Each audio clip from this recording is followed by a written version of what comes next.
we are so happy is here to help us celebrate. We've been celebrating Swizz, this genre and this culture, for a very long time, and deservedly so. I love that. But you can really take us on a walk down memory lane when you first started.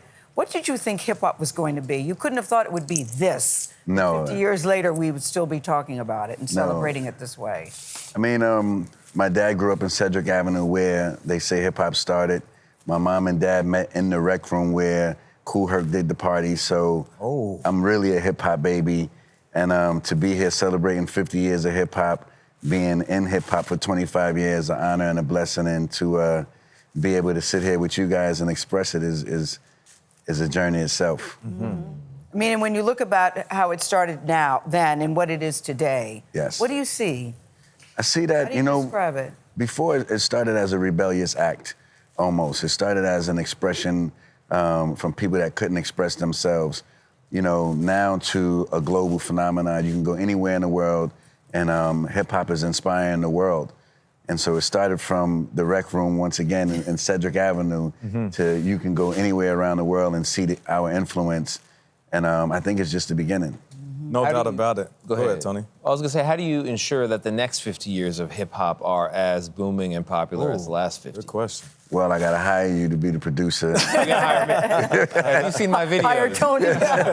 You're aware of my work. Yeah, I mean, music is the global language. Yeah. And hip-hop has always been ahead of the curve with art, fashion, and actually taking the risks. And so, I see that artists are going to get more focused on the blueprint, because now there's a blueprint.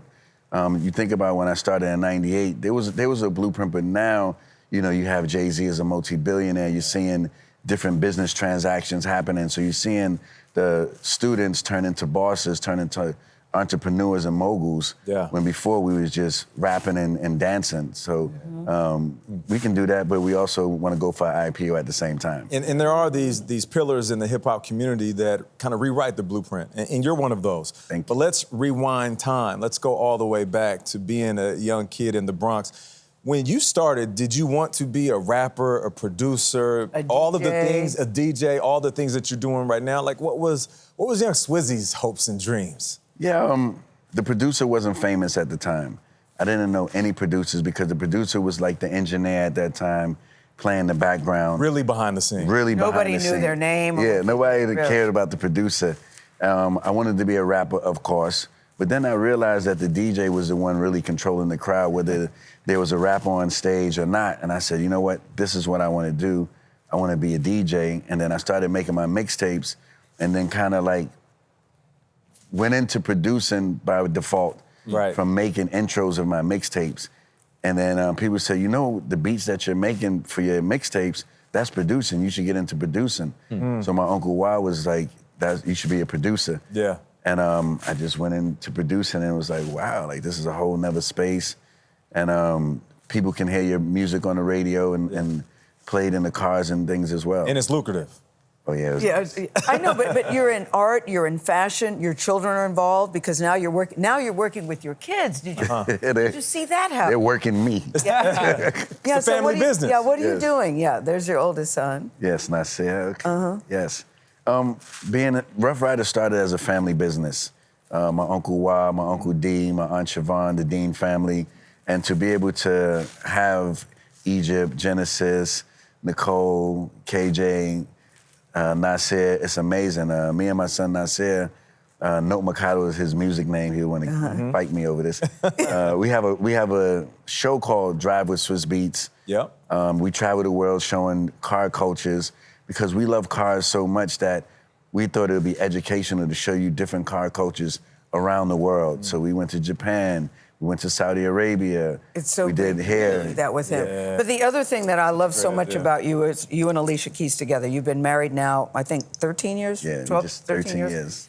And I think what the two of you have is magical. And I remember one time you told me that we do things together, we call it just because. Everything doesn't have to be a lights, camera, action moment. Yes. We live our lives just because of our love for each other. And we throw just because parties. Just because parties. Yeah, and celebrate other people. So we'll pick, let's say, Gayle, and throw Gayle a just because party. Yeah. On a Wednesday. On a Wednesday, yeah. Not because That it's is a birthday. an awesome idea. I do not think because, so. you But know, why do you think the two of you work together? I mean, you're both two high-powered people in the business.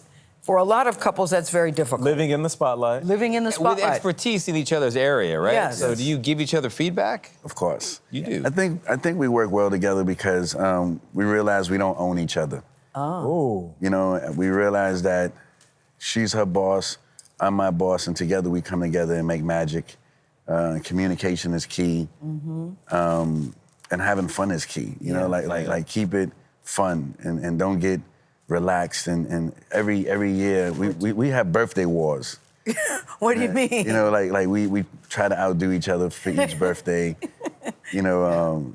Yep. And then she has her white side, you know, like she take me Her on white these. side? We call it the white side. Okay, she's biracial. Yes. Yeah, so she takes. We call it the white side adventures of the white side.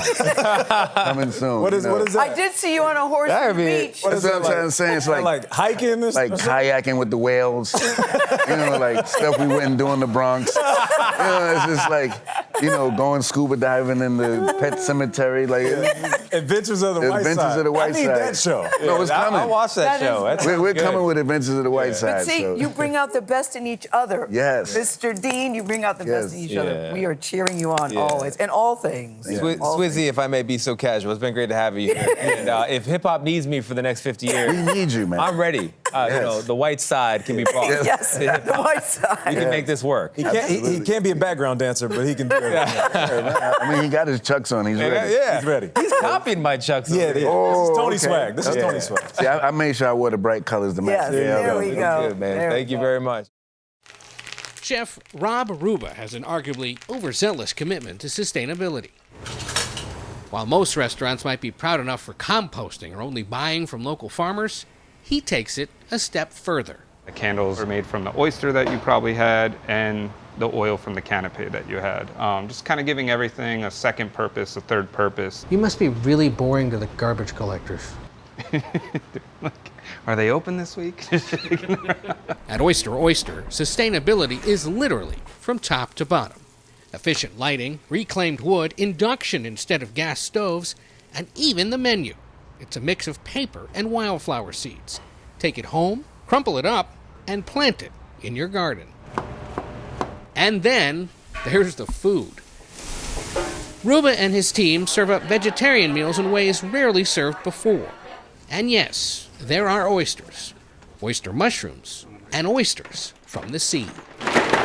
Are oysters vegetarian? Are they vegan? There's a group of people who believe oysters fall into the diet of vegans and vegetarians. We call it oystertarian. Then there are items like eggplant. We've roasted it, we've smoked it, we've marinated it, then we've breaded it. So now we're gonna pan fry it. Every part of a vegetable is used. Because in Rubba's view, every part of a vegetable has purpose. So we trim this up, we put that back in here. Rubba's focus on sustainability came after working more than 20 years in restaurants. In a lot of the fine dining restaurants I came up in, you just trim the best part and everything else goes in the bin or the trash. And we're always trying to think about how do you put this into something else? Is there a second life? Is there another use of every ingredient? And try to have as minimal waste as possible. There's a sign hanging in the kitchen that says around and find out. That sign kind of is to embrace creativity, take chances, be a little fearless. Oftentimes cooks will come up and say, oh, what do I do with this part of the ingredient? Or what if we added this acid to it? And we say, around and find out. At Oyster, Chef Rubba made us a dumpling, a thinly sliced kohlrabi, kind of like a turnip. Oh my God. Is stuffed with English peas, shallot, and fermented peppers. Well, you eat this all the time. I'm having the second Yeah, one. go for it, please. There's this green corn masa-stuffed squash blossom in a sauce made from sunflower seeds. Yeah, that's really good. And that graffiti eggplant with braised fennel. Have you had meat eaters come here and go, what am I going to do? I think there's some hesitation at first when they get here. I think we all have these memories of poorly cooked vegetables or things we didn't like from our childhood or even young adulthood, and we want to eliminate that. Majority of our guests do not leave hungry. Since it opened in 2021, Oyster has had glowing reviews. A Michelin star, rare for a vegetarian restaurant, And in June, Rubba won the James Beard Award for Outstanding Chef, the equivalent of winning Best Picture at the Oscars. I was just in disbelief. It was amazing that everything we had done to build this restaurant and went through the past couple years was being recognized, and that what we were doing was meaningful. And for anyone at home inspired by Rubba's commitment, he says sustainability isn't that hard or expensive. Just mess around and find out. Look at your ingredients differently. What can I use of this? Can I cook every part of it? And 90% of the time is yes. So get creative in the kitchen, have fun, make a few mistakes, figure it out. Good morning to you, Kristel Bell. Morning. Looking pretty in pink. You Thank look like you. a Barbie movie. Thank you for having me. So as a little girl, you said your mom was like the real doll come to life. What do you Yes, mean? Absolutely. So my mom is a STEM role model in my life and in my siblings' lives. She has a computer science degree and she did coding. And so after having her 2 sets of twins, she ended up becoming a stay-at-home mom. Yeah. But she made sure that she taught myself and my siblings all about STEM, and she encouraged us to go into coding classes and engineering classes. So you grew up thinking coding classes, math, engineering, science was fun. Exactly. And as you became older, you noticed what in the world? I noticed that there was a gap. I noticed that there were fewer opportunities for girls to see representative STEM role models. In dolls? Yes. Because we were princesses? Yeah, What were we? And baby dolls usually is what we played with, you know, as kids. And so I wanted to give our girls educational STEM role models that look like them, talk like them, and can teach them about critical STEM subjects. And we're looking at a couple of them. Yes. Who are the two that you have here? I can see one looks like the astronaut one. So here is Astro, the astronaut, and then we have Cody, the coder. And yes, there's also Maria, the math magician, and Vera, the vet. What makes you confident? I know I lost my desire to even do math, like when I was 15, which is around the age where a lot of women, young girls, I should say, drop out of it. What makes you confident that this will sort of help girls and teen girls especially move forward with this? That's a really good point. So, you know, 0 to 8 are the formative years. And so before 5, like 0 to 5, 90% of a child's adult brain develops. So during that time period, they are like sponges. They're taking it all in. Yeah. And, you know, the toys that they play with, they're actually learning from. So this is a great opportunity to teach them what they can be successful at and what they're capable of, and just introduce them to these subjects. Because these dolls talk. Yes, Give us a couple of examples of phrases they say. Yeah, so like our Maria the math magician, she says, let's go on a scavenger hunt. How many blue things can you find? How many red things do you see? Because it's about spatial awareness. Yes. Cody loves to talk about computers and robots and building blocks and mazes and the alphabet. Just and different. they'll start repeating that. Yeah, absolutely. Just different skill sets that can kind of help to build up their learning in STEM as early learners. Yes. It's incredible. This is you. an amazing small business you've built. Do you have any advice for people who are working to get their own small business up off the ground now that you're where you are? Yeah, I know for me, it was really interesting doing this during the pandemic. I would just say, you know... No, but you should say you launched right before the pandemic, Yeah. and then the pandemic hit, and there you are. Yeah. I founded it right before the pandemic. I was at a crossroads, like, you know, it was 4 months before the pandemic began. I was like, what should I do? Like, should I keep moving forward? Like, I don't know, but I decided to keep moving forward. I was able to launch, thankfully, currently at Target, Nordstrom, Macy's, so they believed in me, so I'm super thankful for that. But I will say you just have to be persistent because you just never know what could hit you. I did not realize that I would get hit with so many things, but, you know, just don't give up, keep moving forward. But you make it sound like, okay, so then the pandemic hit, but I just kept going. But I'm serious, because how do you get your money? How do you stay up? How do you stay motivated when it looks like, how can you launch a business right before the pandemic and get it going? Yeah, that's very true. You know, I would say, like, as far as, like, financing goes, there are different organizations that are focused in on, you know, minorities and, you know, groups that kind of need assistance. And thankfully, when you have, like, you know, POs from like a Target and things like that, that kind of helps. So I will say that helped me a lot. I have had, you know, certain delays because of the sound chips. You know, there was a global sound chip shortage. So when the I didn't know there was a global sound chip. Yeah, during the pandemic. Sound chip shortage. Anything with technology. Yeah, so that, you know, impacted things. of, oh my God, the cost just tripled and you did it. Yeah, I just kept moving forward. There were some nights where I, had some sad nights, but just wake up in the morning with some hope, some fresh hope, and just keep moving. You persevered, and you're firing some imaginations here. So, Kristel Bell, thank you very much. Thank you so much. Thank you very much. Aroma is intoxicating. It's incredible. Long before Nasim Alikhani Hey guys. became a breakout star of the food world, This is very hot. owner of one of New York's most popular restaurants, she was for decades a home cook. So you just sprinkle a little bit, just a tiny bit. In this case, dazzling us with a demonstration of 6 types of a crispy Iranian rice dish known as tahdig. You just go straight to the pan. Some of it prepared with a pan she'd never tried before, let alone on camera. You just went for the challenge today. You figured. Yeah, how interesting it is. And my daughter said, don't do it. And I'm like, I'm gonna do it and we'll see. We'll see. What an inspiration. One heart-stopping moment later. Not bad. No, actually it's better than I thought. The point, she says, is to always be learning. This is great tang. So now if I cook it again, and believe me, I will in a couple of days, because I have to get this right. I will add more oil, I will add cooking time, and I will make it work. And the food that comes out of her Brooklyn restaurant, along with the recipes that went into her new cookbook, are the result of a lifetime of that kind of experimentation. What you bring to your food is not your culinary experience, it's your life experience. And if you can bring them together, you have a successful recipe. The book is a guide to the balance and beauty and amazing variety of the Iranian table.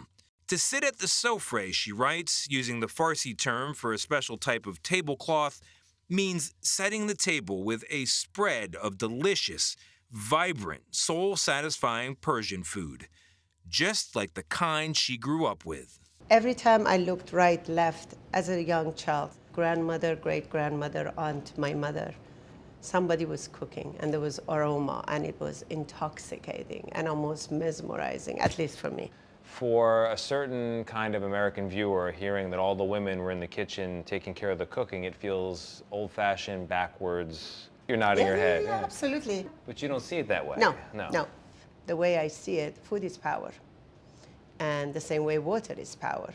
Who controls the food and water controls the life. Raised in central Iran, Alikhani studied law with dreams of being a judge.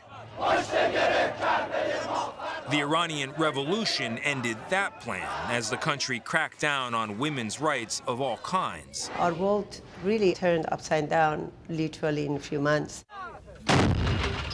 And then, as war erupted between Iran and Iraq, a bad situation turned worse. The saddest memory I carried with me for many years was the body bags that they were coming from the front line. Our neighbors, once in a while you would hear a wailing sound. We all knew that another body was brought. Moving to the U.S. in 1983, food remained an obsession. But any thoughts of opening a restaurant would have to wait, as she saved money to help her 2 younger brothers move to the U.S. I just thought, my brothers are my priority. It's great to dream about something, but the dreams, they cannot be like a bubble in the air. They should have a foundation, and I saw no foundation in that dream. That foundation was built a few years later, but just in time for another dream to come true. We were surprised that I was pregnant with twins. I'm like, everything goes to back burner until further notice. So it wasn't until 3 decades after moving to America, at the age of 59 years old, when she finally managed to bring all that life experience into a professional kitchen. I announced to my husband, I'm opening a restaurant. I announced, I'm opening a restaurant. And he said, may I ask why? I said, because I have one dream that I have kept all these years. I have to be able to look at this person in the mirror, which is me. I say, what was your reason for not reaching your dream? I don't have an answer for that person 10 years, 5 years from now, 10 years from now. I'm gonna do it. And if it fails, I tell that person, you tried, didn't work, tough luck. That's not at all how it turned out. Every single dish has been Phenomenal. The food at Sofre, seasoned with centuries of tradition, was an overnight sensation. And Alikhani still seems to treat every table like an old friend. Well, thank you for being here. Of course, thank you. It's not only the food, but the culture she's infused into Sofre. From the meditation that starts each day, to the restrooms she's decorated with posters from films banned after the revolution. Do you think in spreading Iranian food, you are in some way helping the political situation? In a political level, I'm just a cook. Who am I? But on a little tiny one guest at a time, I think every guest who dines here has to think of Iran a little bit differently. Nasim, does any part of you ever wish that all of this success and recognition came earlier? No, it wasn't my time. I like to accept things as they come and celebrate when they come. And I have had a rich life and a long life. So I have a lot to offer, not just a good chicken sauce or a beautiful rice. I am bringing so much more of my life into this. It's fitting that out of dozens of roles, Drew Gehling is best known for playing a doctor. Have you always wanted to be on Broadway? Always. Since I realized it was a job. Yeah, no, that's exactly what I mean. Because without real-life doctors, he might not have ended up here, starring in the musical Waitress on Broadway. Gehling has been singing and performing since he was a kid, until one day, fresh out of college, he suddenly couldn't. About 2010, I woke up one day, I had no range beyond like 1 octave. To suddenly have that be gone. What do you do? When you lost your voice, did you feel like you lost a part of yourself? Yeah. Doctors scanned his throat and discovered calluses on his vocal cords, a common condition not just for actors. He started therapy and began looking for answers. We realized that no data had really been collected on this entire population of singers that use their voice 8 times a week. So with Broadway on the back burner, he decided to study how performers protect their voices. But we found that it was really interesting to see what a performer could and couldn't do in their extracurricular life while they were performing 8 times a week. What things they found impacted the quality of their voice? Yeah, like, can I drink a lot of coffee? Can I use dairy? We were just asking questions to people that didn't have a background in medicine. I like to tell people... Otolaryngologist Dr. Haley Bourne, however, does have a background in medicine. I said, I really want to know what people think affects their voice, because I feel like we spend a lot of time talking amongst ourselves as doctors, but we're not always focusing on the things that our patients are focusing on. They joined forces, going stage door to survey more than 100 singers, professional and not. The study found that a lot of the things people thought helped their voices, like avoiding certain foods or taking supplements, didn't actually make an impact. Now, 10 years later, Bourne is doing the study again. Is the goal that once you research these different methods, they could help pretty much anybody? Exactly. The majority of laryngology patients are actually just heavy voice users. Lawyers, teachers are a huge cohort of our patients. Or sometimes even a reluctant television correspondent. What we're doing is we're using a camera with a fancy light that goes through your nose and goes down, and we can actually see your vocal folds. Good. That's the back of your nose. It's about as fun as it sounds. But doctors here at Columbia Medical's Voice Center use tools like this to diagnose and treat a range of patients, from opera stars to teachers to remote workers who've strained their voice on one too many Zooms. I think that there's a real intimate relationship with how you sound. And when patients have something happen to their voice where they don't sound like themselves, they don't feel like themselves. So all we're gonna do is we're gonna blow some air through the straw to start.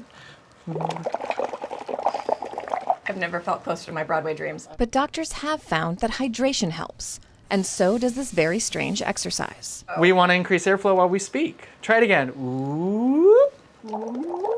Beautifully done that time. Okay. When I reluctantly agreed to be scoped a second time, the difference was apparently noticeable. The airflow techniques that you were using allows you to use your voice more efficiently, so you're not squeezing so much.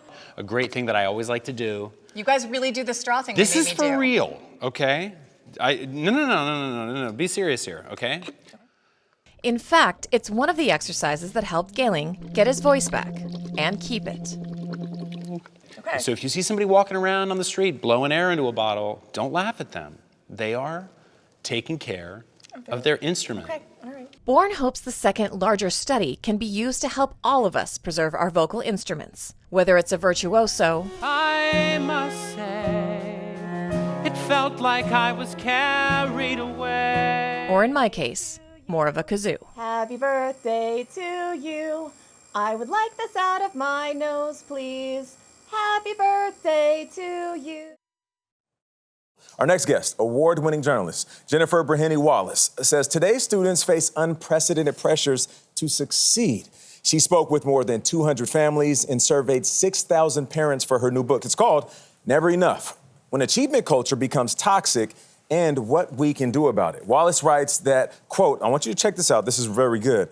These kids are running a course marked out for them without enough rest or a chance to decide if it's even a race they want to run. Jennifer Wallace joins us first on CBS Mornings. Good morning. How are you doing? Thanks for having me. Thanks for being here. Of course. Thanks for coming in. Now, the book's introduction writes about a high school junior named Molly, and you describe her as belonging to a generation running in circles with their eyes shut. Explain that a little bit more. Yeah, she was one of the earlier interviews, and what she really exemplified to me is that kids today are growing up in this, pressure cooker where every minute of their lives, the adults in it are sort of trying to maximize their potential, and I think Molly really showed that.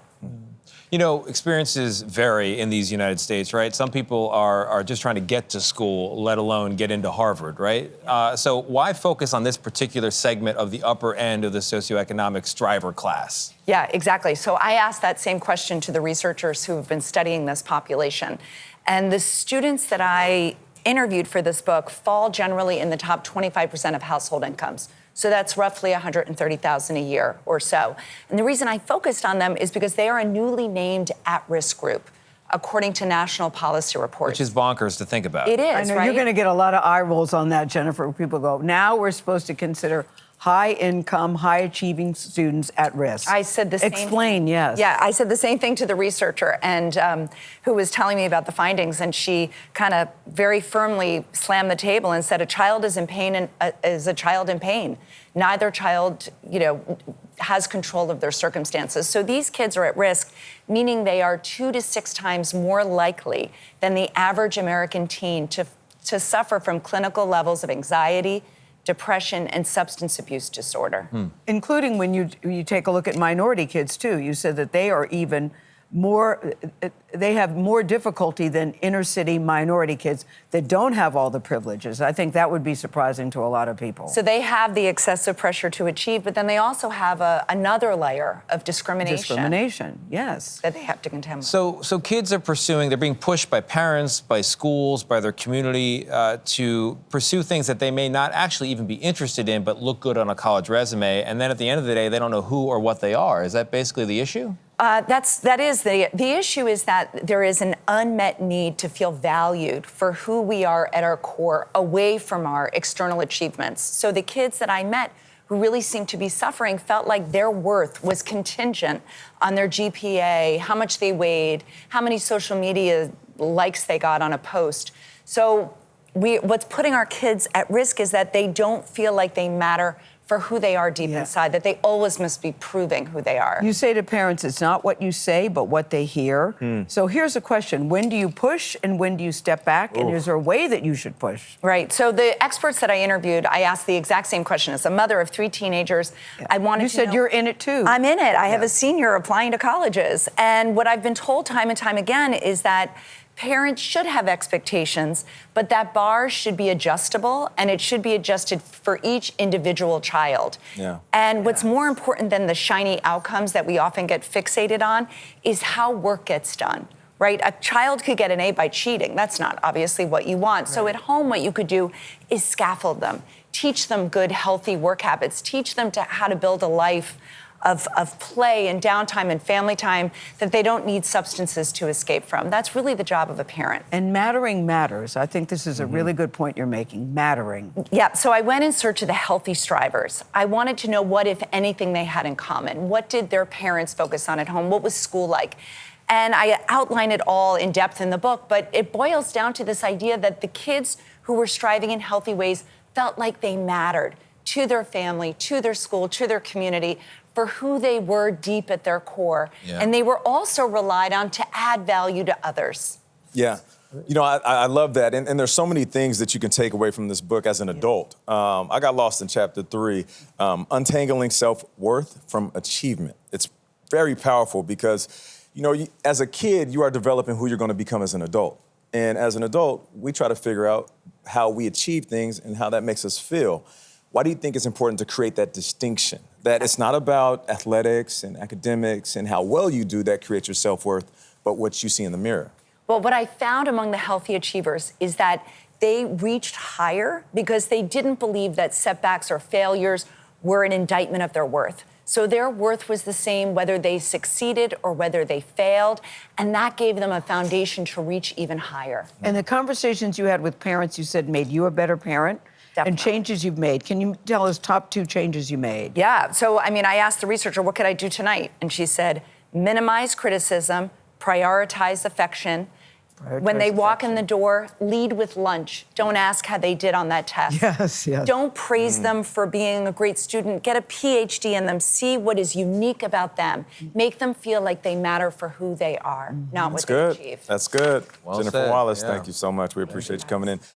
We're excited to introduce you to Teri Johnson, the lovely founder of Harlem Candle Company. Now, this is a luxury fragrance brand that makes candles and perfumes inspired by the rich and vibrant history of Harlem Renaissance. Scents like Langston and Josephine pay homage to historical icons, you know this, poet and activist Langston Hughes, of course, and entertainer Josephine Baker, and we're glad to tell you that Teri is here to tell us the process. Hey, Teri Johnson. Hi, thank you so much for having me. Bravo and congrats to you. Thank you. I'm curious about your process. You said you want to pay homage to them. How do you know what Josephine and Langston smell like or would like? What do you do? So what we really do is try to reimagine. Uh-huh. So for instance, Josephine Baker, we want to reimagine what her boudoir smelled like. Her boudoir? Her boudoir back in France. Yes. So I imagine her coming off stage and performing in front of all these people, and all these fans are giving her bouquets of roses. And so there's some rose scent in her And in Langston? the Josephine candle. Langston, Yeah. we wanted to reimagine his creative space. So we put some notes of tobacco and some leather and some incense. He used to live in Mexico and used to go into these really small candlelit dusky churches, and he loved the incense burning. So we really want to pay homage to them and think about those symbols in their lives and those things that would really make them either happy or creative or But motivated. that's what you do for everybody, though, in terms of coming up with scents, right? Yeah, I mean, that's the goal of the brand, is to really kind of share the essence of the Harlem Renaissance and celebrate these people through fantastic fragrances that can create beautiful moods. And as you were doing your research, what did you learn about Harlem that you might not have known? Well, Harlem has so much rich history. So I'm not originally from Harlem. So once I moved to Harlem, and there were so many symbols and monuments and things that represented Harlem, it made me become a student of the Harlem Renaissance. So I am constantly learning. There's so much rich history with just all of the beautiful figures that have come from this. So Langston Hughes, James Baldwin, Billie Holiday, Duke Ellington, Josephine Baker. I mean, the list goes on and on. For sure. And their work is still so relevant, and the movement that they were a part of is just so relevant Lives on today. This started with you in your kitchen making candles. It did. Like, who thinks, you know what I'm going to do today, Nate? Make some I'm candles. going to make some candles, Tony. A lot of people like candles. Yeah. A lot of people, very, very few people make candles. Yes. And on that point, actually, we're going to do a little test here. Okay. So we've got 3 of your best-selling candles here, and we've got the labels covered. And Nate, what we're going to do here is we're going to uncover them, and we're going to see if we can guess what notes we are smelling in the Speakeasy candles. So this is the purple Speakeasy one, first. What notes we're smelling. Yeah. So we're going to pick This that is one tough. up. By notes, you mean fragrance? I do love candles. Yeah. Is that what you mean? Ooh. Ooh. I got nothing. Okay. It is amazing. I It wanna is drink nice. Wow. Lilac, Looking at the color, I'm thinking more like a. No, like a, don't smell with your eyes. Smell with your nose. yeah, I'm smelling with my nose, but I'm thinking like a berry, like a pimento berry, maybe like saffron or something like that. Something softer, like a rose. Yes, yes. Yes? There's no, There's no rose. Is there a little vanilla in there? There's a little vanilla. Yeah. Oh, I love vanilla. But there's also some Palo Santo. There's some notes that kind of give you Palo the Santo? essence of bourbon. Oh, yeah. And Patchouli? does anyone, a little patchouli, but does anyone smell the dark chocolate? Ooh. Oh, I can't smell dark chocolate because I am that. Okay. So, all right, let's do Langston. next one? Let's do Okay, Langston. 'Cause smell remember, Langston. you were saying this is his creative space. Yeah, and we actually launched this candle in the home where Langston Hughes lived in Harlem. Langston. Lilac? Ooh. This is good. You Something get the reminds me tobacco of right like away. the holidays, like nutmeg. Yeah, or something. there's absolutely nutmeg. There is some tobacco notes. Oh, this is good. Yeah. Terry, I like What about sandalwood? Nate, don't you like the way she talks? Nate, did you do your research? What you mean? I like the I way got a you nose talk. for this. Or do you already multi-talented. have He can do Harlem everything. candles at home? What's this one? Oh, what's the next one? All right, this is Okay, the Josephine. this is Josephine. This is the boudoir. This is strong. Sandalwood? There's some sandalwood. You got it. This definitely has bergamot in it. It does. Nate. What? I feel like you Are you cheated. kidding me? Come on. You cheated. Bergamot. No, I I can't even say that word. No. I know, What I else? know. There's Bergamot. also some tonka bean. There's some amber. Okay. Terry, you have a very distinct way of Hold on. speaking. What else is in here? I like it. Thank you. He's been fed Tonka lines bean. over here. Don't listen to him. Teri Johnson, thank you very much for being here. The candles are fantastic. Cocoa You can find Puffs? them online. I know they're in stores. They're in Macy's. They're in Bloomingdale's. They're in Little Yes, go Nilu you. in Harlem. Harlem. But also on your website, right? 100%. HarlemCandleCompany.com. Very good. Thank you very much.